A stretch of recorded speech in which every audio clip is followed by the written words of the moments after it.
Yo. Say something? Yo.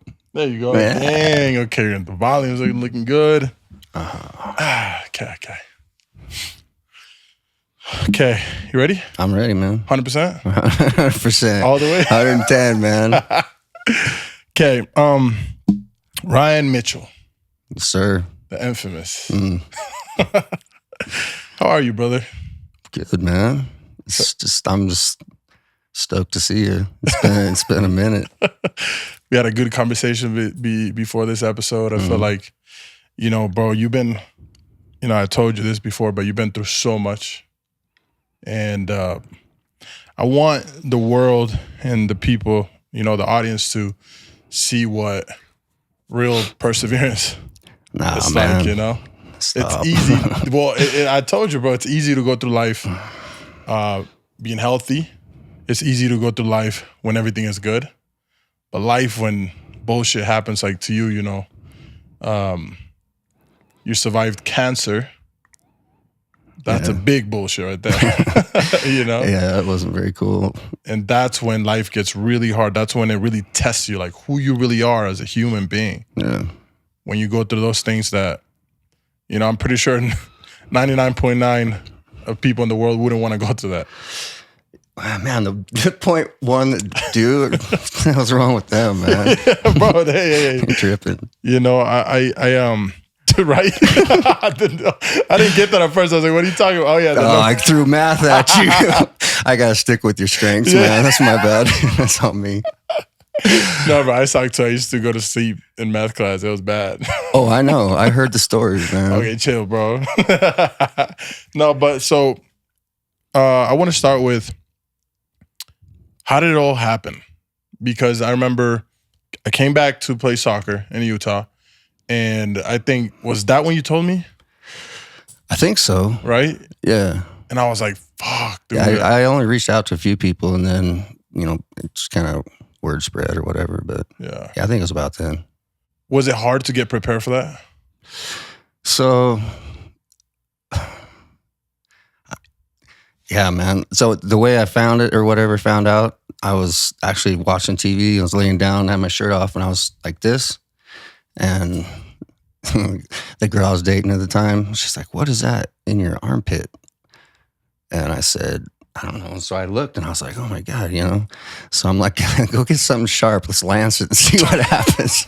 She's like, dumbass, you're going to So I went to the doctor and yeah, man, it was like one day I was healthy and a few days later, so dude, I had to go through, I did get a mammogram because it was right here. Oh my God. And I was just thinking, man, those poor ladies. I mean, they treat your boob like it stole something from, It's ridiculous. But yeah, so I went through all the, and they took biopsies and all that shit. And then they did a scan. It was funny, they brought me, first they called and said, yeah, we're sorry to have to tell you have lymphoma, Hodgkin's lymphoma or whatever. And I was actually at work, it was like a few days before school was supposed to start. Yeah. So, we have to go do our teacher thing. And they called me there and I was like, damn. So, yeah, I mean, it's like the hardest thing, the biggest challenge for me was figuring out how to tell Isaiah, I mean, he was 7. Yeah, he was a baby, bro. So, or 8, I guess. It was 3 years ago. So, fortunately, my wife's a badass person, and she's like, I'm going to, because I called her, I'm like, what do I do, So she came over and helped me break it to him. And she was like, she made it sound like, yeah, man, nothing can happen to your dad. Are you kidding me? Wow. I mean, that was pre-cancer Ryan. I was 30 pounds heavier. I was, confident, and all that. Yeah. So, and Isaiah, he looks at me like, I'm some kind of superhero. It's a trip. But yeah, so I told him and that was the hardest. I mean, everyone else, people were obviously super cool. And I mean, that was the coolest part, man. I saw soccer players from up to 30 years ago stopping by, that was freaking, you came by. That was awesome, man. So, Anyway, yeah, the beginning, you can't, I don't know, man. I don't know how you prepare for it. Yeah. You know what I mean? I read about it a little bit. Oh, you read about it? Wow. So you read books about Dude, I'm a nerd, man. If I see something I don't know enough about it, like the first one I went and saw Titanic. Yeah. Dude, I came home and read for like a week, man. I did. I did too. I'm a fucking nerd. Can I say that? Yeah, you can. Okay. No, we can fucking swear. It's all good. But yeah, so I read about it and then talked to I don't know if you knew. Did you know Daniel Kavar, coach? No, not sure. So he coached with me in club, and now he's a director down for Albion in San Diego. Really? And they moved to San Diego because his wife's had lymphoma for like a long time. Wow. So, he kind of prepared me, and I knew a couple people been through chemo, so they're like, yeah, this is going to happen, that's going to happen, but you can say it all you want, man, but it's like, yeah, once it started, it sucked, man. Bro, I remember, having that conversation when I came over, and it was just, as a friend, it's hard to hear that because you never believe that's going to happen to your friend. Yeah. You're like, holy fuck. And, you were a big part of my growing up, of my youth. You were probably one of the best coaches I've had, bro. Thanks, man. I appreciate that. And as a friend too, like you were always good energy, good vibes. That's what was hard for me to see you like that. Because I was like, fuck, that's the homie. That's my friend. Like, it was such a good energy you've always carried. And that's why I felt like, because it takes a lot from you. Really hard situations like that take a lot. So in order to go through that, you need to have a bunch of confidence and very vibrant. And I knew you were going to get through it because you already had that. I knew it was going to get you down, but when you have that much in your, in your chamber, then I went into it like, man, badass. Yeah, let's fucking start this, man. Let's go. Yeah. And I I had to get a bone marrow. They had to test my bone marrow. Yeah. So they drill into your hip, and then they pull out a little cylindrical piece. I said cylindrical. A little piece of your bone, Oh, dude. So I had a soccer mom, coached a couple of her kids. She took me, and we're driving, and she's like, I found out it was her birthday. And I'm like, oh, man, I feel like a dick. And her daughter was like a freshman in high school, and they had a soccer game that day. Yeah. And she was going to miss it. And I'm like, fuck. So when I got there, and they're stuck an IV thing, and I'm like, wait. And she had gone to the bathroom. I'm like, can you do, because the reason I was going to have to be there so long is waking up from being, sedated. Yeah. So I'm like, can you do this can people do it without? She's like, I suppose they could. I've never seen it. I'm like, let's go. Oh my God. Badass mode. And the first two things they pulled out broke. So they had to do it 3 times. Shit. And at the end of she's waved like this, like about passed out. Oh my God. So yeah, I went into it thinking, man, it's nothing. Whatever. But yeah, it humbles you, man. I'll tell you that. What do you think the hardest thing about cancer is? I don't know, man. Like, honestly, I think I was 2 years in remission a couple days ago. And those 2 years, I think, in a lot of ways have been harder.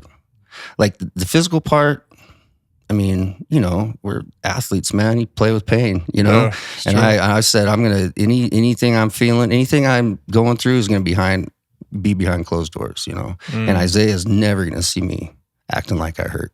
Wow. So that part, especially for him, man, I wasn't gonna, I mean, dude, I should have won a fucking Oscar, man. Like, I'd be out here like, we're playing Chutes and Ladders and shit, and I'm, and I'm like, in this crazy pain. I'd be like, I gotta go to the bathroom, buddy. I'd just go in there, just like, breathe, God, pull the shit together. All right, man, whose turn is it? So that part, I don't know. I don't know. I'm pretty whooped on my kids, man. So, So mentally, was the hardest thing? Oh, fuck. Yeah. I mean, the physical parts, but again, the physical parts since I finished chemo, way worse, man. All these, side effects from the chemo, from the drugs. I mean, being a soccer coach with neuropathy in your feet, dude, it's like, fuck. It sucks, man. And then, the nerves dying and my muscles dying and, I look like Auschwitz Ryan. You know what I'm saying? No, so, and then that plays, that messes with your brain too, because you feel like, oh, I'm falling apart, man. Well, bro, you were Captain America. You're the biggest guy we knew. Tattoos everywhere. I was like, that fucking guy, a bodybuilder? you probably were. Man, I remember the first few practices, you were like, oh, dude, I want to look like you. That's the first thing you said to me. You're like 13. I want to look like you. Well, you were, I remember I was little, and I was like, I just want to be bigger, And they told us in ODP, like, you just need to start doing weights. And I was like, fuck, who do I know that does weights? Oh, yeah. Right. Yeah, man. So it's another, especially when you're a kid, you see someone that's that big, you're like, oh shit, there's such thing as a bodybuilder. We all thought you were a bodybuilder. I just was fighting old age, man. That was it. Yeah. But I mean, I think it's true. The hardest thing is mentally. Yeah. Just because, especially someone like you, bro, that's, we had just had a conversation and you've been tore down a little bit mentally, and I'm like, holy shit, like that's gotta be tough. But the biggest thing that I got from our conversation was that you said you're not confident anymore, or you're not strong, and I'm like, bro, you are the strongest person to go through all of that. Because we spoke about, when you're healthy, when you're confident, when you're young. Anybody can be that person. Anybody can switch with your body and be like, fuck yeah, this is cool. I get girls because I'm buff as shit. But you put anybody in your conscience right now, they'll probably fucking pass out. They wouldn't be able to deal with everything you've been through, bro. So you think you're not strong, but actually you're the strongest because you needed so much just to deal with all the bullshit you're going through. So you know what? I had a hard time, like I was talking to my sister like early on, and she was saying all that, and I'm like, I just been scrolling and reading some news stuff, and I'm like, so many people have it worse, man. Yeah, exactly. I'm not gonna, and so I would actually feel guilt, so I kept it in, and like Heather and a couple other, I mean, most people didn't have a clue, and that's how I wanted it. So, I did it well, but yeah, Isaiah, that was, and I was stupid. So like one day when I was, when you go bald, I'm talking about eyelashes, eyebrows. Yeah. And I was still teaching at the beginning, and I'd be sitting in front of the class like this and go like that. I'm like basically shaving right there, Oh my God, bro. So, but yeah, I got bald. So one day I covered up all the mirrors in the house with like sheets and blankets and stuff. Isaiah came home and was like, Daddy, why are the mirrors all covered, And I'm like, dude, I hate how I look right now. I look like an alien. And he goes, Daddy, you're beautiful. And I was like, man, who are you? Oh, I said, it's like the coolest kid in history, man. That's amazing, bro. Well, it's, I feel like if going through what you went through, if you didn't have that energy around you, especially with your son and your ex-wife, yeah, it would have been so fucking tough. Yeah. No, that was my support, man. And her husband's real cool to me. Wow. And that little, like, if you ever see me posting pictures with a little girl, I wish she was mine, but that's my ex-wife and her husband's. And she's like my homie, man. Wow. Heather came over to pick up Isaiah today, and we're sitting here. She walks in. Gotta feed the fish. Every day she comes over, man, she feeds that fish. So that's her thing, man. She's so cute. Bro, I mean. So yeah, having them, because I don't have any family that lives in Utah, so. Oh, damn. So. Yeah. It's just, that's your family right there. Mm-hmm. I mean, my dad always told me that when you find somebody and you have kids, that's your family. Mm-hmm. Like, yes, parents are amazing, but you create something new and that's it. Yeah. That's front row, No, it's awesome. We can still, because I think, losing Gabriel, that kind of, yeah, bro, we're kind of connected through that. I mean, I think people, a lot of, people who are listening probably, they don't know, some people don't know that you already went through really hard shit before the cancer. Yeah, that was way harder than cancer, man. Bro, losing, I feel like nobody's ready for that. Nobody's ready for that. His birthday's tomorrow. Huh? Gabriel's birthday's tomorrow. Really? Yeah. Dang, bro. We go up to the cemetery, and we've always written on balloons and let them go up to heaven, But Heather read that the wildlife's eating those balloons and dying. Oh, fuck. So now we can't do that anymore. So, yeah. But I mean, do you think going through that helped you for the cancer experience? I mean, like mentally. I mean, yeah. I mean, my heart's still kind of callous sometimes. Yeah. From where he left a hole that doesn't get filled. Yeah. But I mean, and just athletics, dude. I mean, that's how I approached it. Yeah. It's like, it was me versus cancer, Yeah, you gotta win. You gotta win. I mean, do what you gotta do to win. So, I think having Gabriel with me, absolutely. I remember, someone told me, I was having a real hard time beginning one night.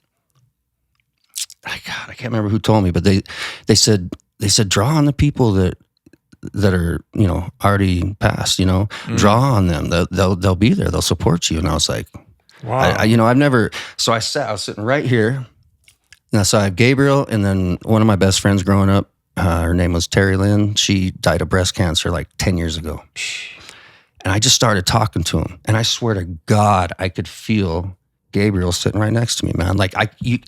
It was a trip, and I just sat there and cried, and and that was, I don't think I've ever told anyone that. Damn, that's an amazing advice, bro. I didn't, people say, pray and this and that, but I mean, I just sat here and talked directly to those two, and I could hear, she had this really distinct, hilarious laugh, and I could just hear that in my head. But yeah, Gabriel was right there, man. So yeah, having him in my corner, shit. Wow. Between him and Isaiah and Jesse. I wonder if sometimes, they leave early so they could help you. Because, God knew what you were going to go through. God, I hope not, man. Because that means him dying's my fault. Fuck. Shit. And I feel like a dick. No, I know what you're saying. I know what you're saying. And I mean, I know he was there for me. Yeah. I mean, and that was a huge part of it. So, yeah, I mean, he was there for a reason. I mean, What do you think? Why do you think you beat cancer? See, that's another thing. When people say that, I'm like, I didn't beat cancer, man. I sat in a chair every 2 weeks. They pumped me full of poison and the medicine.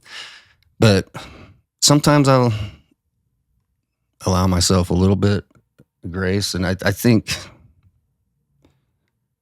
Isaiah is why I beat cancer, man. Your son. Him and I are tight, and yeah, man. How important do you think it is to have somebody to live for? And I don't mean, I have an older daughter too, Yeah. That's married, and I don't mean to keep leaving her out of the conversation. It's just, to me, it felt like, she's married. Yeah. You don't want to be a burden. Yeah. Yeah. But I feel like Isaiah still has too much to, I don't know, get from me or learn or whatever, Well, you can still be, the superhero. And the superheroes don't die in the movies. Yeah. He can't be dying, right? Come on, bro. He needs, but how important do you think having somebody to live for is? That was everything to me. I mean, if I didn't have that, I wouldn't have given a fuck, No.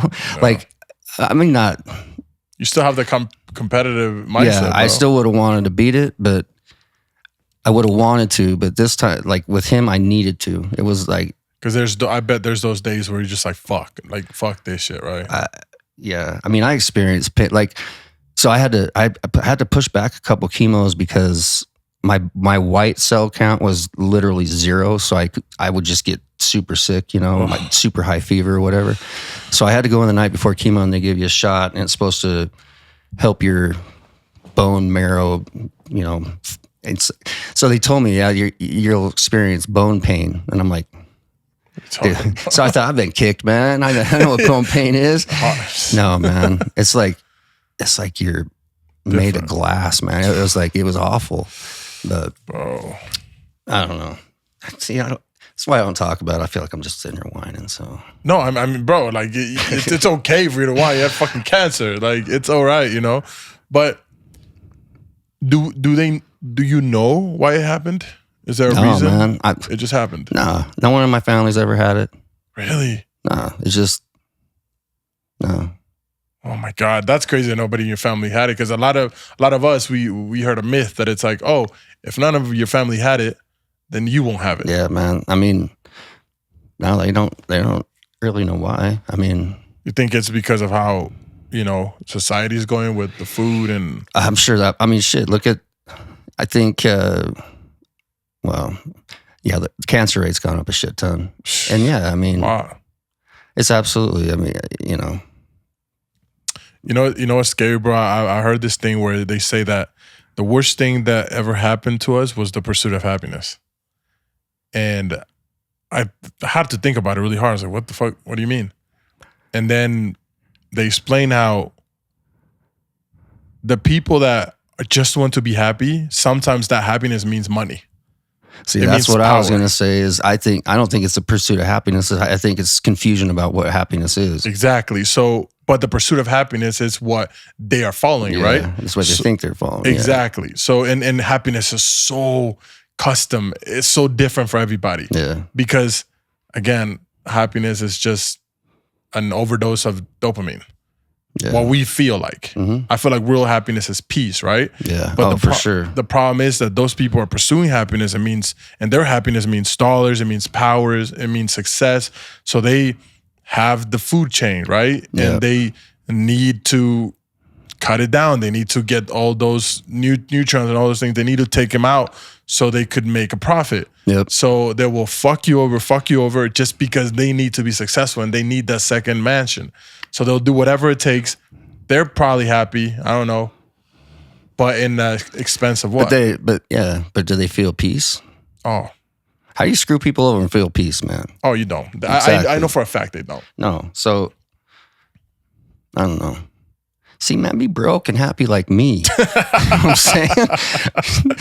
Fuck. Well, I mean, money? I think you can still be happy with money, though. You know what I mean? Oh, yeah. No. I think, the mindset that society has told us is when you have money, you're gonna be unhappy. And if you don't have money, you're gonna be. It's an individual's thing. You know what? My brother and I, when we were in college, it was back in, Jordan was still pretty young. Yeah. We wrote a letter to him and addressed it to the Bulls. We found the address and shit. Yeah.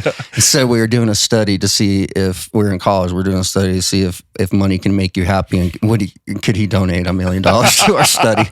We never heard back from him though. Yeah, I feel like he would probably no. I don't want to. Fuck you. It's weird, bro, because for me, I'm on my happiest, and I'm on my happiest. And my most peace when I have money. Why? Because security, man. Security, exactly. Because I'm already a happy person. Yeah. I don't need money to be happy. It's just what makes me. I feel like the source of how do you say it? Not having money is what makes me unhappy because all the shit that makes me unhappy comes when there's no money. Mm. And that's the bills. That's stress, anxiety, all that shit. If I've always said, people are like, oh, money isn't everything. Okay. But when your mom is dying, I'll tell you what, and you need some money for chemo, it's like, fuck. Oh, yeah, man. That's when money is everything. Fuck, for dude. chemo. What a horrible trade, That's man. fucked up. God damn it, dude. I don't know if I've ever told you, but when I first moved to Utah, I was homeless, like literally. Really? Like, because I had just moved here. So Jessie was just a little girl, and her mom got married, and I didn't know that, and bro. moved here, and I was playing still Uh-huh. professionally, and I couldn't stand being away from her, so I just threw as much stuff as I could get in my car, and I tested out my girlfriend. You want to come to Utah? She's like, no, and I'm like, I was just whipped on my daughter, so I moved. Wow. I drove out here, and I didn't know anybody, man. So my first little bit, I slept in Murray Park for a minute, and then my dad's like, you got a cousin going to U of U, so I got a hold of her and crashed on her couch. But I not having money. That wasn't very cool at all. So, and the difference between raising Jessie with, nothing to now, I've worked my ass off and I got what I got, and Isaiah, gets spoiled because he's a good boy. So it's a lot different. Yeah, bro. I mean, money really does, again, it helps with the shit that it brings unhappiness. That's what I always say. It's like, as long as it's so hard to speak about the topic because it's like some people, I have a lot of money and I'm still fucking stressed. Like, yes, I'm happy, but what I've learned is that, again, because I'm already a happy person, when stress comes, it's like, oh yeah, deal with that. Here, money, deal with that. Yeah. I'm happy, deal with it. Yeah. But when you're broke and those same problems come to you, Oh yeah, they amplify, bro. They become like 100 times worse. And you're like, fuck, do I feel like I'm dying? It's like, no, it's okay. Like, you just don't have the money yet. yeah. But you're right, man. It's peace, man. Yes. So you can find peace with a little bit of money or a lot of money, but you know what I mean? It's easier when you have Money. stability. Yeah. What do you think, if you could go back to when you first heard you have cancer, right? Yeah. If you could go back and talk to that person back then, 3 years ago, what would you tell them? It's going to be a lot harder than you think, man. You better humble yourself pretty quick or it's going to do it for you. I mean, it was the first round just kicked my ass, man. I remember that, bro. You would be sometimes posting about it and you just looked dead and I was like, fuck. Yeah, that was horrible, man. But so I just said, just get ready, man. I mean, there's nothing I could have really said to make it any easier. Make sure you have lots of Gatorade. I lived on that shit, man. That was about it. The Gatorade? Yeah, man. I always dehydrated because I get sick all the time, Yeah. So, I mean, bro, it's so hard because cancer is something that you wouldn't wish it on your worst enemy, I feel like. no. And, bro, I'm not gonna lie, like, seeing you, like, helped me, like, be like, fuck, you should eat better, bro. Like, hey, you shouldn't go to sleep that late. But again, you just never know. Like, it could be the wrong mix of shit. Mm-hmm. And then you do it enough, and I'm like, fuck, it happened. I have no idea, man. I don't know what I was doing. I mean, I felt healthy. I've been losing weight, but it's like, the high school season just ended, tryouts, and then, just stress, man. I don't have time to eat. I'm coaching all the time. But, so yeah, it was kind of... I mean, it's stress. It's the last thing you think you're going to hear is say, you have cancer. Fuck, yeah, bro. And then they brought me in after they did a scan. They're like, hey, everything that's green is cancer. I'm like, I look like a Christmas tree, man. Fuck. Yeah, I mean, it's crazy. How do you think cancer changed your life? It's changed it like completely. I'm battling, but I'm a completely different version. Like I said, I'm, for a long time, I described, I felt like just a shadow of myself, man. I was like, so it's, it humbled me to the point where I'm not humble, man. I need to find that, that confidence. But, so I think that's the hardest thing is just kind of mentally and emotionally. But, the physical things, people deal with worse, but, the neuropathy blows and, losing all muscle and nerve shit, you know, and all that. But What was there at any point that you believe like, I'm not gonna get through this shit? no, Really? The whole time you were confident? no, I mean, yeah. Wow. I'm telling you, bro, I believe you don't think that it's this amazing thing, but fuck, dude, like just seeing you and hearing about it, I'm like, God damn, like I would never, ever in a million years want to go through that. So it's like, it's crazy that you went through that, you know? It really is It's insane. I mean, it's just, something you can never be prepared for, you know? Yeah. But man.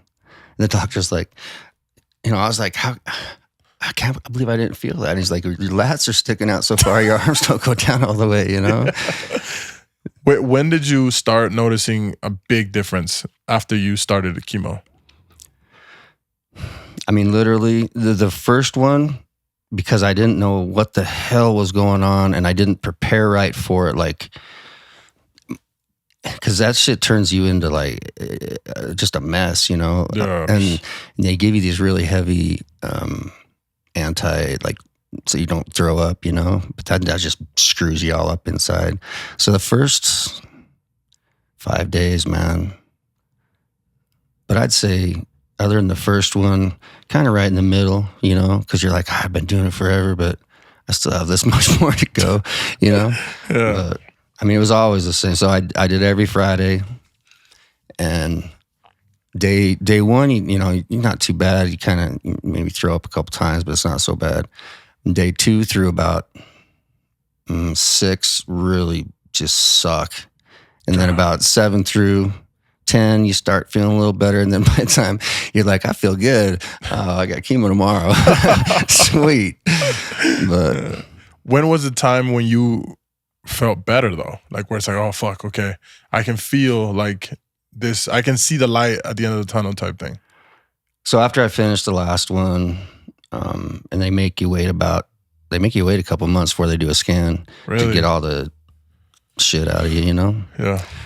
And by the time I went in for my scan, I was like, you know, my hair was growing back a little bit. Ooh, okay. And I told Isaiah, I said, man, if my hair ever comes back, I'm never cutting it. Dude, I haven't cut it. Oh, I haven't cut it one time, man. So Hell yeah. that's why I'm rocking yeah. Hell yeah. But, shit, what was I saying? It happens a lot. I guess, yeah, by then I knew I felt okay. And I felt really okay when they said, yeah, you don't need any more chemo, Yeah. you know. But there was a couple small spots, and then so I did radiation for like a month. And that shit's easy. That's Okay. Yeah. So if you had to rate chemo from 1 to 10, how hard is it? It's a solid 9, man. Yeah, I mean, bro. The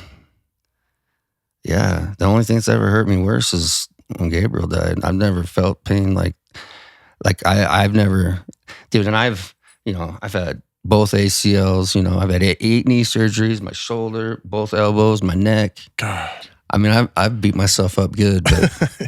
it's like, yeah, it doesn't feel good. Bro, I'm telling you, because it's the mix of mentally and physical. Yeah, that was because you start to feel like I felt like I was like starting to lose myself, you know, like, and that's kind of still, I mean, it's a process still a little bit, but do you think mentally from when it was over to now, it's like, fuck, I've made some advancement? In some ways, yeah. Yeah. Yeah, I mean, because I had lost almost 60 pounds. And I got about half of it back. And, you know, it hurts to go to the gym and you know, like I was telling you, my left arm doesn't work great anymore. But I do it for mental as much as anything else, you know? Yeah. But as far as like mentally and emotionally, I'm still, you know, it's a work in progress. Have the doctors say that? Have you talked to the doctors if you're ever gonna feel like good? Because you say you've been through a lot of pain. It's like fuck. Finally, is there gonna be a point where you feel? I don't think the neuropathy in my feet's never gonna go away, or my hand. What's neuropathy? Neuropathy is like Neuropathy. Nerve damage, and it's like you smack your funny bone real hard. Yeah. It's all over in your feet all the time. No fucking way, bro. Oh my God. It's awesome. Oh, that's fucked up, because when it does happen, you do kind of feel like high for a little bit, for like 2 seconds, and you're like, no, just walking around. That's I always have either I have slippers or something on. Walking barefoot feels like I'm walking on gravel. So, bro, it's fucked up because I don't go through that, but I just imagine like how hard it is, or how much it hurts. Yeah. Oh my God, bro. There's worse pain, dude. I mean, it's what it is, man. Everyone's living with something, Yeah. That's what I telling Isaiah the other day. It's like, if you didn't know me and you walked by, would you think I was like, really struggling for a while? Would you know that about me? And he's like, no. And I was like, that's why you're kind to everyone all the time. Wow, bro. Because you don't know who's going through what. You know what I mean? Yeah, we're all battling through something. Yeah, so that's what I'm saying. I don't talk about it much. I don't, other than my mom, no one else knows how bad I'm hurting. She hears about it once in a while, but. And that's why I'm grateful you would even take your time to talk to me, bro, because I know how. Shut up, man. My homie. No, but just to talk about the subject, because I know how hard it is. It's cool. I mean, it's probably therapeutic in some way. Yeah. You got to be able to see yourself in a year and be like, oh, okay, I was pretty bad back then. I'm good now. No, but I think, you're somebody I look up to when it comes to mental side, bro, because I always say I want to be around the people who've been through the worst things so they can humble me.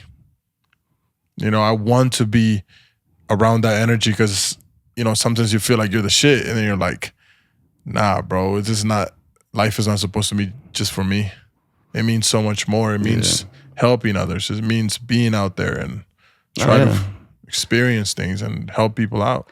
Yeah, man, I get like, we were talking a little bit about politics. I get like it stresses me out sometimes. I get like angry, and then I start thinking, what can I really do? And I decided, this has been years, I decided the only thing I can do is raise a good boy. You know what I'm saying? Bro. So like we were driving through Daybreak last fall and I saw an old man out raking his leaves and I pulled over and said, let's go help him, dude. And he's like, why? And I said, because it's the right thing to do. And he goes like, okay. And he jumps out, dude. Kid is so cool, bro. Man. You just said one of the best things you can do in life. Teach people how to be good people. Well, I mean, your kids, he's my responsibility. But you know how life is, bro. There's people who don't give a fuck. Oh, I know. They're just like, grow up. And it's like, what? But I think, this generation and even yours, it's like, we've been blessed with understanding that it's not all about like, if we don't fix ourselves and we don't teach our kids, they're going to have to fix ourselves from us. Mm-hmm. So it's like teaching. And you've been a teacher for so long with you being an amazing soccer coach, And let's touch on that, bro, because I feel like, being a professor, a teacher, it's one of your life's best attributes. I've never seen you happier than in a soccer field, bro. Yeah, man. And that's how I approach it as a teacher, I'm not a screamer at my kids, referees maybe, but I that's how I approach it, and I freaking love doing it. So yeah. Well, and that's the coolest thing that, like you said, I met you when I was only 13, and being able to see somebody who would just, you were never a coach like that where it was just like, it was like good. Like, hey, if you need to talk to about something, then it's like, hey, let's talk about it. Let's have a conversation. And I think that's a big attribute to have as a teacher, as a coach. Yeah. I think I'm not good at a lot of things, but I'm good at that. And I think my kids will tell you, the kids I've coached, they'll tell you that they know that I love, man. Like, and Heather, she'll attest to that too. She's heard it all. She was with me a long time when I was coaching. So, it's what makes me happy, man. What do you think the coolest thing about being a soccer coach is?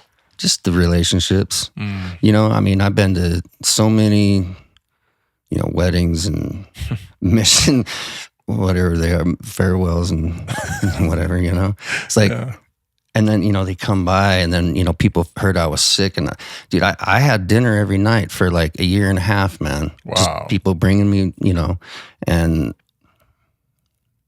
yeah, the relationships, man. Like, I could sit here and name off, tournaments I've won as, a coach and things. It doesn't mean shit. And no one remembers, but the kids remember that, with me as their coach, they always had someone in the corner for sure, so.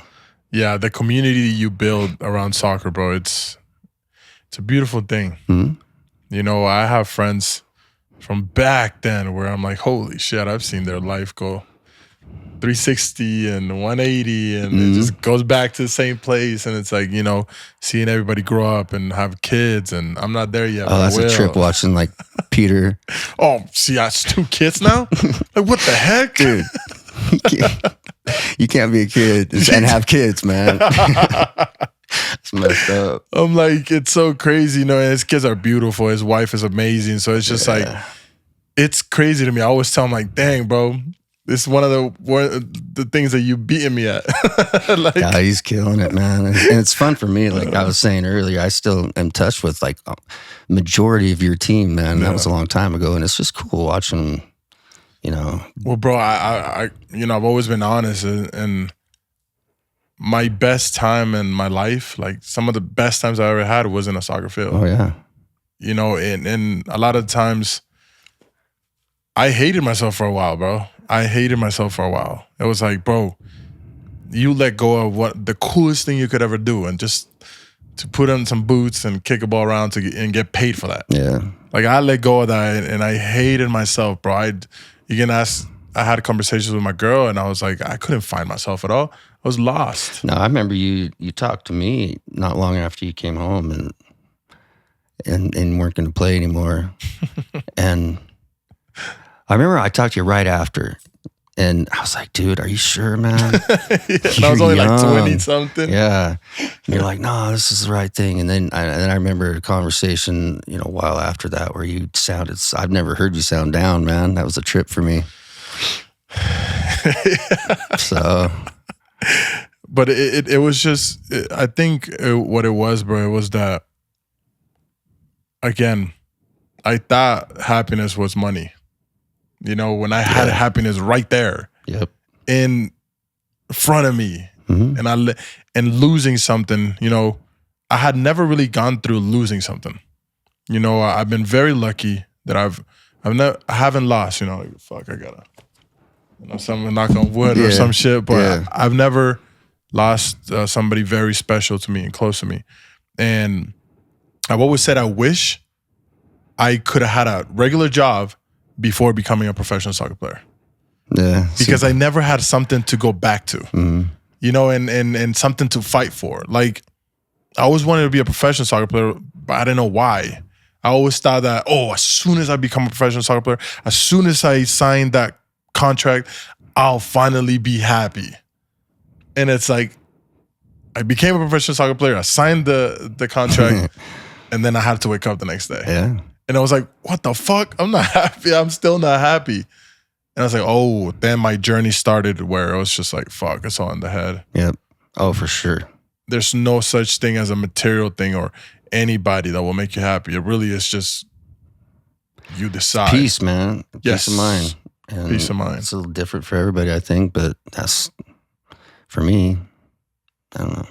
Yeah. That and my kids. My kids are cool, man. But even now, bro, I'm doing all of this stuff, and I finally got my own business, Maikon Media. You're killing it. You know what I'm saying? I make videos for people. Killing it. I make videos for myself, and I'm like, I have something to go back to. Like, I was working in construction for like 7 years, busting my ass, bro. nasty as fucking porta potties. And I've told myself I want to do like a tattoo of porta potties just so I can remind myself why the fuck you need to work hard. You know what I mean? I never in my life want to use fuck. I will pay for it, bro. I never want to use a fucking porta potty in my life, bro. And I that always, every time I feel tired or I don't want to do something, like, porta potties, motherfucker. You do not want to go back to that life, you know? So I have to push, I have to work hard. And I never had that during soccer. So it was tough for me because I thought I was the greatest. You're the best youth player I've ever seen. In 30 years, I've never seen, and every other people, Neerman said the same thing. I mean, that was pretty much consensus, dude. And yeah, I think, like we were talking about earlier, if there was an academy program, you'd have been pulled out of club at 12. Oh, it would have been crazy. And you would have been playing against 15-year-olds that are also pulled out of somewhere. You know what I'm saying? Yeah. But, I mean, you cost me, fucking asshole, 2 goals. 2 goals in the State Cup final. Beat us 2-0. Asshole. And they were both in stoppage time. One in the first and one in the second. I was like, that dick. I thought he liked me, man. Yeah, that was the funniest thing when we would go to ODP and then come back and play club. It's like, I thought we were friends, bro. Yeah, man. Oh, that was cool. But yeah, you kind of, that's, honestly, when I would think about you and your development, man, I'd be like, God, he needs to play up a couple years or something, man. Because, I mean, it was too easy for you. You were so good, dude. It was stupid. But I always think about myself, you know, I see some videos and I'm just like, fuck, like, I never lived it. You know, it was just, I was so hungry. I never got to just sit down and be like, yo, you're pretty good. You know, I never ever, like, I swear, bro, I thought I was the worst soccer player. Oh, dude. And that mentality, though, was what got me where I wanted to. But as soon as it switched and I thought I was somebody, fucked everything up. You can never, bro, I'm super humble nowadays because I know that somebody's going to take this shit. Oh, yeah. Somebody's going to come in and destroy everything I've done. There's always the next big thing, man. Exactly. So I have to, no. I don't do it, even in this show or anything I'm doing, I don't do it for the fucking people who like Joe Rogan's. I don't do that for that. I do it for that kid who's thinking like, ooh, I just got my first camera. I just got my first mic. Those are, I'm like, I'm competing against those kids. I'm gonna fuck you up. I'm gonna make so much more than you. You know what I mean? That's just how it is, you know? And because at the end of the day, those are the important people. People who are at the top, they already did it. Yeah. You know, they already did it. Yep. They're already chilling, actually. But that kid, the hungry, bro, that kid who's hungry, the kid who will rip apart your throat if he has to just to make it. I've always admired that about you. You know? Badass. But it's funny because I always hear people, oh, you were so good. And I'm like, bro, if you were just in my brain at that time. That doesn't even make sense to me. I know it's fucked up. It's like, even at Region Camp playing against like Cal South and shit, no one could touch you, man. It was ridiculous. And that's super interesting to me because again, in my brain, I was like, bro, I need to get better all the time. It was constant, like, that's awesome. You're not good enough. You're not good enough. You're not good enough. And you know, a lot of people say that actually helps you so much because it drives you. I know it's tough to understand, but negativity actually drives you sometimes. Oh, for sure. You know, it's that dark power. If you know how to use it, you know? Yeah, exactly. If you know how to turn you into, you know. A killer, serial killer. You don't want to do that, you know? So, but, and that's what I'm trying to do, to make you understand that you were, bro, you're probably one of the best teachers I've met. Thanks, man. You know, somebody who really cared about his students and his kids. It's so cool how you call my kids, because that's what it is. That's what a coach is supposed to be. I know. I was surprised. I mean, that's how I've always referred to my teams, man. My kids, my boys, my girls, whatever, you know. So I don't know. It's what I love to do. What do you think what do you think is the best thing soccer has ever taught you? So much, man. Patience, working with my littles. Yeah, that's a big one. But I mean, honestly, it's pretty easy. I don't know, just perseverance, man. You know. Yeah. I mean, because I did suffer some kind of nasty injuries when I was playing, and I would never feel like I wanted it to beat me, man. It would just piss me off. So just perseverance and hard work. Yeah. And that's why it's so cool. Like, I don't have to say a word to Isaiah, man, and he's getting it done, man. It's got it from you, cool. Bro. Yeah. I'm excited to see where it takes Isaiah, Me too.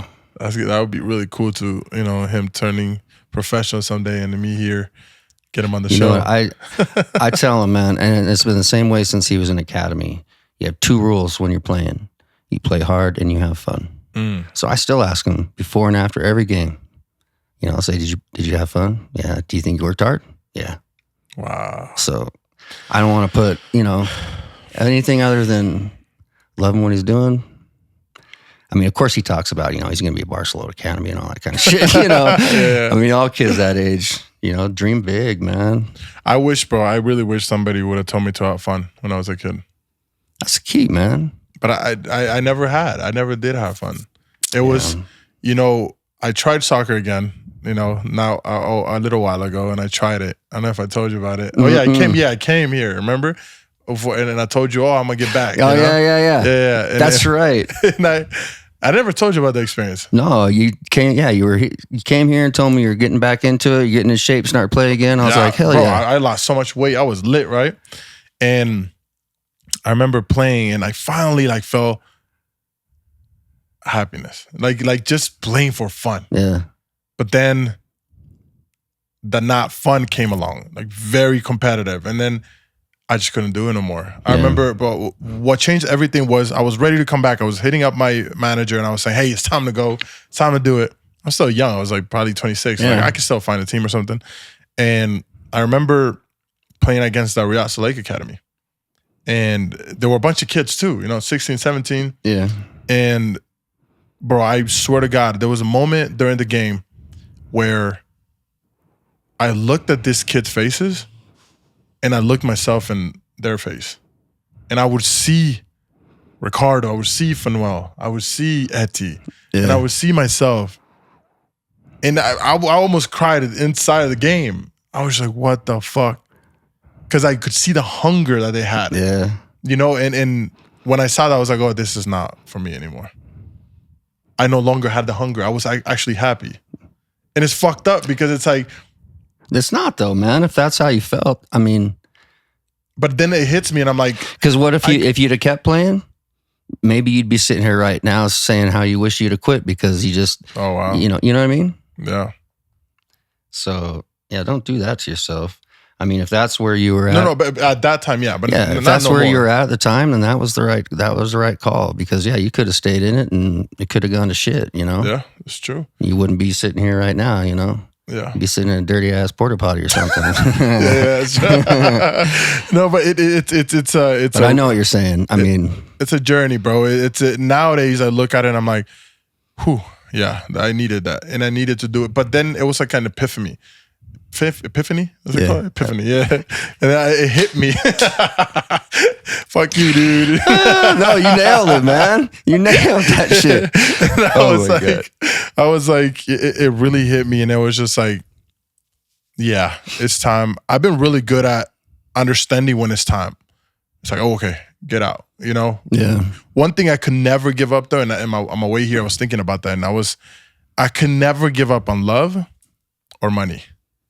That's one thing that it's like, I need love in my life. I need it. Dude, tell me about it. And I need what I got. Yeah. Goddamn dog. and I need money because I know that we all fucking need money, of course. But that's why it's like, I need love and I need money and everything else, fuck it. But I will always, if it's time to give up on something, I'll give up really fast. Because it's the analyzing the situation. What's going to change the hell out of you? Having a fucking kid, man. Everything changes, dude.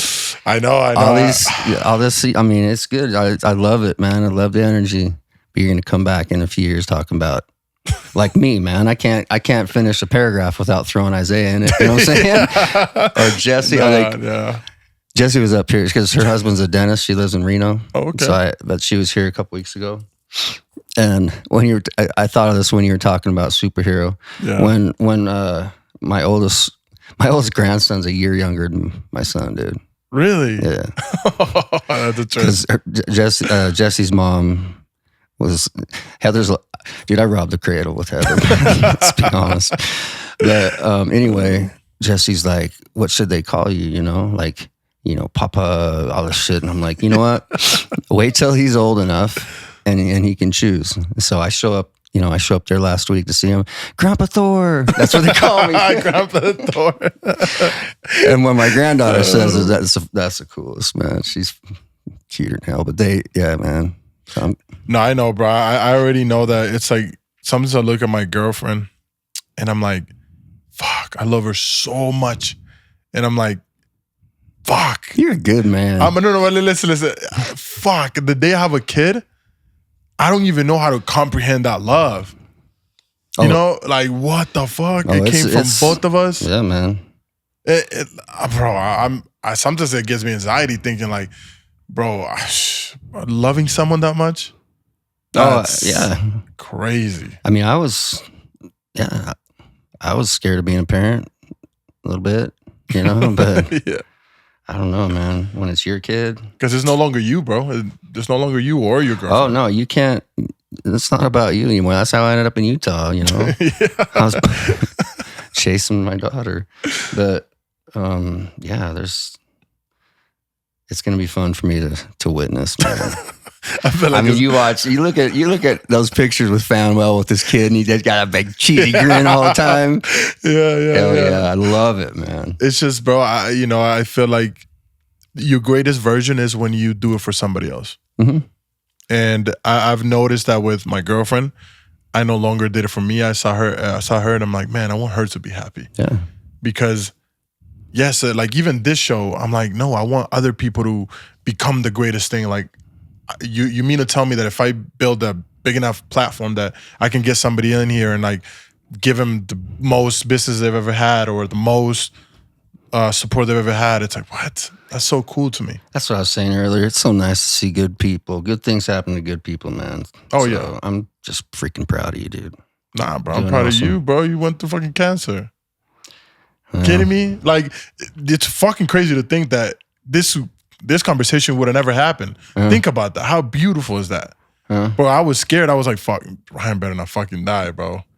I was scared. There's times, you know, I mean, that crosses your mind. Oh, 100%. I bet. You know, I mean, I'm splitting up, okay, you know, my money for my house goes this much to this, you know, I was doing that shit, you know, and. Just triple, going crazy on the math, huh? See, yeah. And if I didn't, you know, I wasn't scared when I thought about it, you know, like, man, you don't have to pay taxes up there. Probably, you know, like there's a lot of benefits, you know what I'm saying? Fuck, yeah, no, that's... No, but the mental gymnastics gotta go crazy, bro. I never felt scared, though. I didn't, like, I wasn't like, oh, I'm afraid to die, you know? It's like, that's the next step. It's going to happen now or later, you know? Yeah. I was scared to leave Isaiah, but I wasn't scared to... I don't know. I guess I honestly, when you asked me that, like, did he ever, I can't remember a time when I was like, oh no, I could die. I might die. It's like, I don't know. People die every day type thing. But I think, like you said, leaving somebody that you love so much, bro, that's gotta be the biggest fucking energy drink, bro. Mm-hmm. I always say, if I get up nowadays because I love to do something, fuck, when I gotta get up because my daughter needs diapers, what the fuck, you know? Dude, I'll tell you though, man, I would always, like, when Isaiah was little and he started to cry and Heather, no, I got it. Really? Oh, dude. I feel like I'm gonna be that type of guy too, though. And, you know, he had a little rocking chair, you know, in his room. And I just, dude, those nights when it was just me and him and rocking and singing, you know, little baby songs. Dude, no, man, I didn't mind being tired. That was my favorite with both the boys, with Gabriel and Isaiah. Because Gabe, you know, he'd wake up in the night, you know, and having thrown up or whatever, you know, and it's like, Dude, it's not a chore. I promise. See, you don't know what you got coming at you, man. fuck. Because when it's your kid, it is not a chore, man. And she just told me 2 years. So that's all I got, 2 years. And then it's time for kids. And I'll tell you, okay, here's my advice as a parent.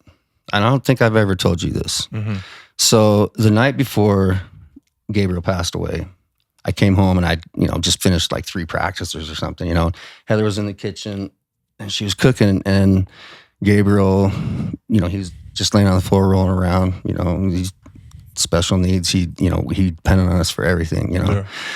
And I sat down next to him, and I was like, she's like, dinner will be ready soon, and then after dinner, I got to give Gabe a bath. And I'm like, no, I'll do it. And she's like, no, you don't have to, because she knows like kneeling on the tile hurt my knees from my surgeries and stuff. And I was like, no. I said, I want to do it. So I gave him a bath, got him out, and he loved the water, so he's happy. But then his feeding tube would make him throw up sometimes. So he threw up, and we got him back in the bath, and that was just like normal. That's what you do, with him.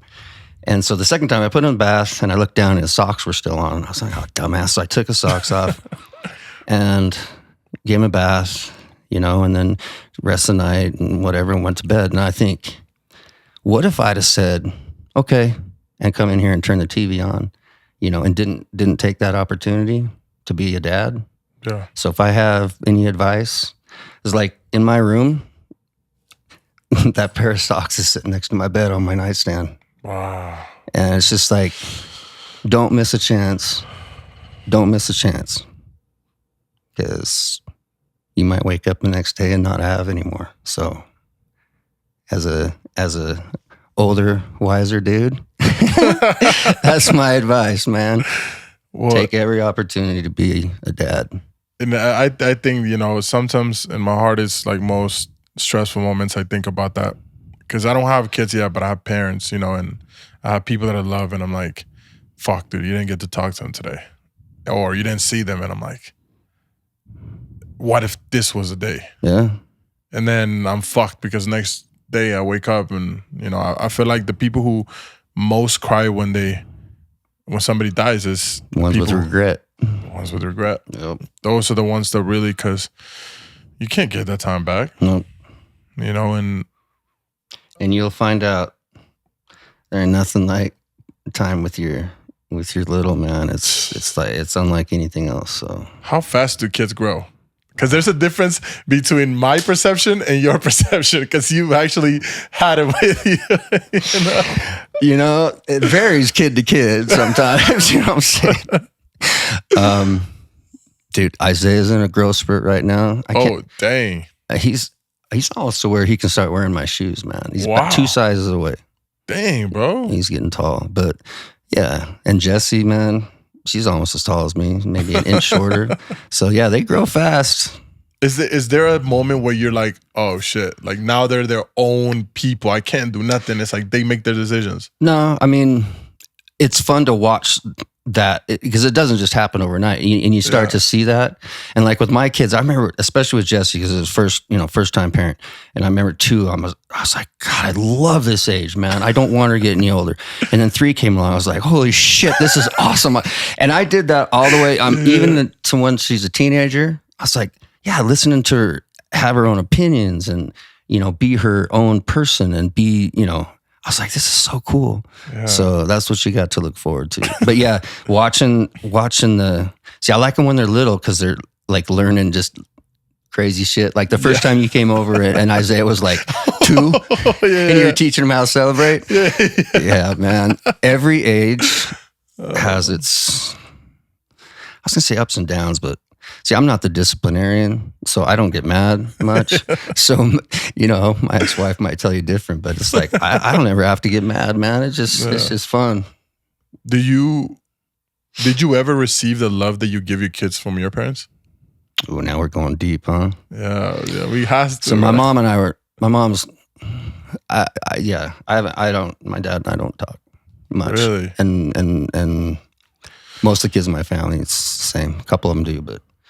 So no, so I was like, man, I'm going to be such a better dad. Yeah.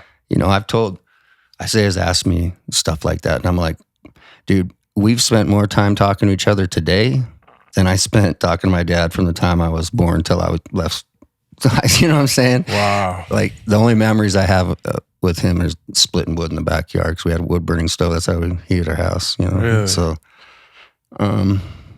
yeah, I was like, man, I'm gonna be awesome. And it's scary too, because sometimes I think about that where if you're so much like that, I wonder if the kid who receives it, is he gonna be like that or maybe not because he never had to do that reverse psychology type thing to yourself? I've thought about that because my first 12 years of teaching was in a juvenile facility for youth in custody. Really? Yeah. Oh, wow. And when we get a kid, we'd get their file and, we'd go through it and, figure out how we're going to best teach them and that kind of shit, and every time I'd read, I just be like, what the fuck? Who are these people? But the thing is, every violent offender we had the shit beat out of them by a parent or a step parent. Every, sexual abuse victim we had, or every perpetrator we had been a victim of it, like 100%. Because that's what they were taught. Yeah, so that's what they learned. So like when I was becoming I've thought about that as a parent. Like, I'm so glad. I don't know what I did, man, but I took the right turn at the right time. You know what I'm saying? Bro. Because I've thought about that a lot because these kids, man, they never had a fucking chance. But, they suffered shit. I didn't go through. I mean, dude, some of the shit I saw, that's why when I had an opportunity, when I got asked to coach and, at the other high school, I was like, I'm emotionally drained, man. Because you start caring about these kids and you see their files and shit. It's like, who does that? What the fuck? Yeah. That's when I decided I wanted to become Batman. I just go around and fuck people up, man. I was like, I'm going to be Batman. No, and it's true, bro, because I really, we were talking, I told you how when you're a kid, life happens to you because you don't have a developed consciousness. Yeah. But when you grow older, you start analyzing things and really waking up to things, and you're like, oh, okay, this is what a developed conscience is. It's like, I understand my errors and I take responsibility for everything I do. Yep. Okay, this is the place you should be as a human, right? But as a kid, you just live, and it's like everything you learn is from somebody else. You're not really creating your own lessons. It's the whole life is coming at you. And I believe that as a parent, again, I'm not a parent yet, so this is theories that I have. All right. But if I just have a moment with them and try to figure it out why things happen, like if they break something. Yeah. Don't you think that's important, right? I was just telling someone this the other day. I have two really distinct memories as a kid. We had gotten home and we were getting out of the car and our neighbors got home at the same time. And I grew up in Seattle, so there's like trees between us, but you could kind of see. And then we heard this loud like crash of things breaking, and the kid had dropped a box of like glasses, like drinking glasses. Uh-huh. And his dad's reaction just freaked me out because he was like, "It's okay.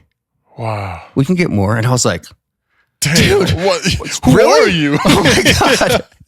Oh my god! You know what happened to me?" And then I was playing. I had a sleepover at buddies, and I came home the next day, and my mom asked me how it was.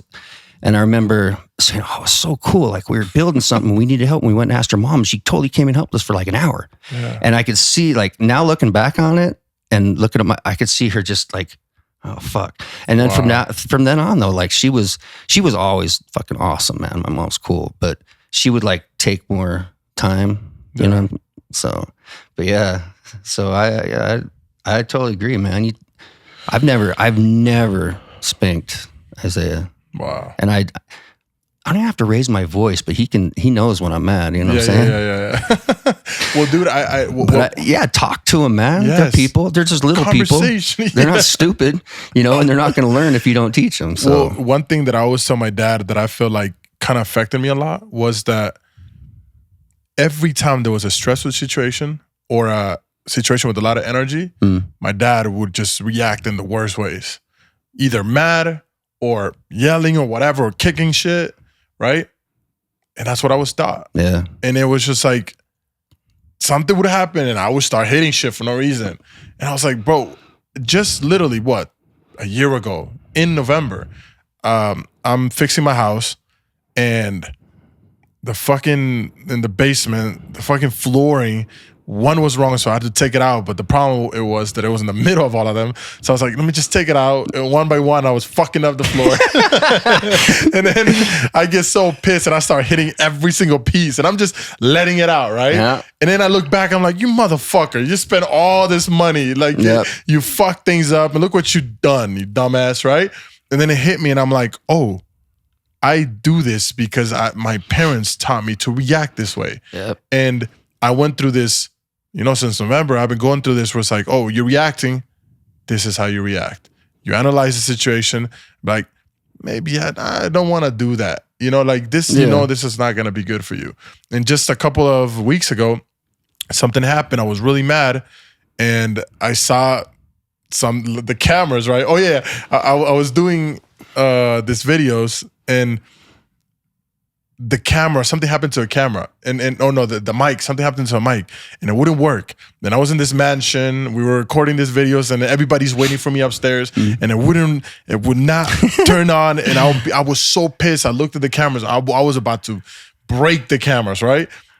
And then it hit me and I'm like, you probably shouldn't do this, right? Like, it's like they're expensive, don't be stupid. See, you're growing up, bro. man. And it woke me up and I'm like, oh yeah, everything in life is about the reaction, bro. Yeah, man. Everything. But you're growing up. See, I hit plenty of things and it was usually people and I got in a lot of trouble for it. Yeah. But you outgrow that shit, man, and it's the anger, bro. Cause I for a fact, trust me. Like I talked to my girlfriend and I'm like, I still have a lot of anger in me, a lot, but I'm able to put it in its right place because it's just energy at the end of the day. Instead of getting so mad, I'm like, I'm mad when I'm posting 20 fucking videos for no reason. It's like, oh yeah, I'm mad at that time. You know what I mean? Yeah. I just let it out and it's like, oh yeah, because it's all energy. Anxiety is all energy, everything. So I'm like, how can I be an energy bender? How can I make this energy and use it for my favor? Oh, okay. A lot of shit's going on. Okay, ooh, bro, you're about to get the biggest deal you've ever gotten because a lot of shit's going on. Yeah. I just know how to source it. And I get it, and I trap it in a fucking container, and then I use it because I know that the next step is gonna be hard, so I'm gonna use all this shit in there. Dude, borrow your container, man. It's got a hole in it. It's just like sucking it. Fuck, got it at Walmart. Piece of shit. Yeah. No, but bro, thank you. Nah, man, I thank you. It was good, man. This conversation has been cool. It's been way cool. That's why I love having conversations with people, my past and people that have been part of my life and things like that. Yeah. Because you can go back and speak about whatever. This literally has been a conversation. I hate when people are like, you're a journalist or you're an interviewer. No, motherfucker. I just want to have a fucking conversation. This was fun. I just want to chill. Bro, I really want to get like a homeless guy to just talk about what the fuck you've been through. Yeah. Or I want to You just had one, man. Sometimes, right? Check that off your fucking list, homie. This guy. No, but it's like, I just want to have, bro, I really want to have a conversation with like a killer. Really? Just like, what the fuck, bro? What happened? Where did it all go wrong? Or that where would be pretty fucking interesting, man. I watched those documentaries, dude. What is up with your head, man? I know, but it's so interesting, bro. Having that energy in front of me and being like, where the fuck did you go wrong? Where did it all go wrong? Like, what happened? But just having that conversation. And there's some fucked up conversations that I want to have with people, but just I want to know, bro. I want to learn. I want to get it. That's cool. So I'll watch those, man. So I'm thankful, bro. I'm thankful for you to, open your doors. Always. And having a great conversation. Always, man. Always, bro. Oh, that's a good one. That's a good one, bro. That's when you know we're friends. But thank you. And to you guys, you could have been anywhere else in the And to you guys, you could have been anywhere else in the world, but you're right here with us right now. That's right. And motherfucking Ryan Mitchell. Hey, if you ever want coaching or whatever when it comes to soccer, hit up my guy. This guy is a fucking legend, so it's gonna be amazing. Thanks, man. You look at this one, right? You keep looking at that one. I'm like, that's mine. That's my camera. Dude, you gotta look at this one. No, I don't trust anybody enough to not look away. And I gotta say one thing, bro. What's up? I keep saying this and people don't listen, bro. And it's become my life motto, right? But they don't listen, bro. I think it's been 120 something shows where I'm just like hammering it. They don't listen, bro. But I have to keep saying it because I'm gonna say it till I die. But guys, please, from the bottom of my heart, stop cheating. There's a lot of cheating going on, Ryan. Oh my God, bro. Yeah, I know. We had that conversation. There's a lot of cheating, and I feel like, not just in relationships. No, not cheating yourself, man. Bro, I'm telling you, cheating on your dreams, cheating on your purpose, everything, bro. People are just cheating left and right, and I don't know if it's the water. No, I love it, man. I love it. I don't know. You're a good man. I don't know what it is, bro, but, I feel like it's probably one of the worst things you can do to yourself and to others. So, for sure.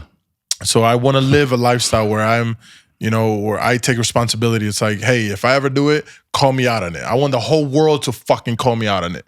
Because if I heard Mike Tyson talk about this one time, and he talked about how crazy his LSD trip was, or like it was like the moan or something. Like, I guess they do it's not even, what's it called? It's this crazy drug. It's a hallucinogenic? Yeah. It's not. You're not eating mushrooms. There's not acid, peyote. No. It's the one that it's. Those are only 3 I've done. It's like the back of a. it's the back of a. He said it was the back of a frog or something like that. Oh, I've heard about that. The shit. toad or some shit man. like that. That is fucks you up. That but you if see you too much, and then you die. Dead. You see man. God. But he was saying how one of the experiences he had was that. It was like he was in front of the whole world, and all of his bullshit and everything that he's kept a secret was displayed for everybody to see. And I was like, ooh. Bro, if everybody went through the experience, if the whole world was able to see your worst nightmares, your worst secrets, everything would be like, whew, I finally don't have nothing to fucking hide. Fuck you guys, I'm being myself 100%. And that's why I'm like, I'm being myself. Fucking, this is why I love these conversations, because motherfuckers are gonna go back in time and they'll be like, you said this in 2020 fucking 4. And I'm like, yeah, I did. Fuck you. Yeah. Like, I'm changing constantly. I'm becoming someone else, but I'm being myself. Yep. Oh, I love it, man. I don't like to hide shit. And this is the reason why I do this. I was a dumbass at some time. I learned from it. The reason why I always say stop cheating, especially on your girlfriend, I almost fucked up the greatest blessing of my life. I was this fucking close. Yeah. Just to think about that, I'm like, whew, bro. You know what I mean? Yeah. I'm just lucky. Smart of you, man, because I'm just lucky my girlfriend was like, hey, I'm gonna stay with this motherfucker, and hopefully he changes. You know what I mean? Yeah. Well, so all I can say is being on the other end, don't make her give you another chance, man. It's the worst. But that's all I'm gonna say about that. Yeah. Nah, but thank you again, bro. Thank you. Loved it. Have a good night. Go to sleep early. Even though I tell you guys to do it all the time, I don't do it. I need to get better, I know. But love you guys. Drink water. Peace out.